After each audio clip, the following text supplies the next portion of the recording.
Представи ти колко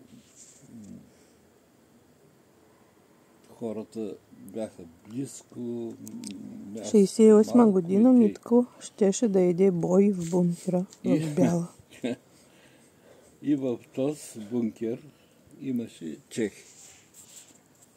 Ние седим на една маса. Христо Димов беше шеф на ТКС-то с джупа на водещи там.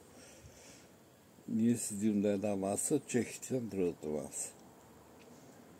И почвам аз да пея Тоти свята Катежина, Катежина, бебера. Който аз не знам. Сама краловна,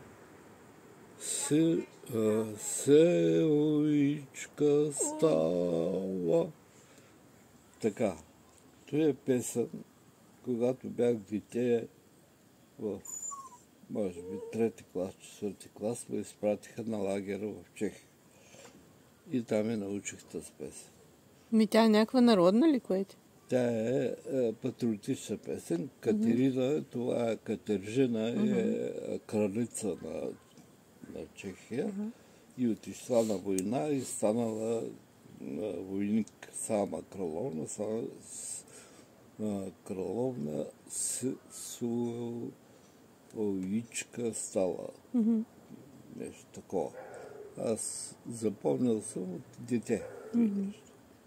Така. И отивам да пекая. Всички чехи пеят с мен. И отивам в тоалетната и две момчета, три от чехите идват и почват да ми говорят. Обаче аз не знам чехки. Ти правиш се, че не знаеш писанта, пък не сега се правиш. Вие там нападнахте точно по събитията, че българска войска е влязла там, танкове, манкове. Чакайте, че и българи ли влязаха от 68? Да. О май гад, аз не знаех. И без малко да ме набият. Че се оправих там, казах им, че от дете я помня тази песен, че не знам чешки, че знам. А те какво си помислиха, че това? Те си помислиха, че съм някакъв... Провокатор. Провокатор?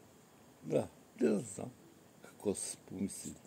Помисли, че знам чешки, че съм българин, който знае. Те да знам. Те да ги знам. Пияни хора. Така, 68. И до кога го имаш ти заведение?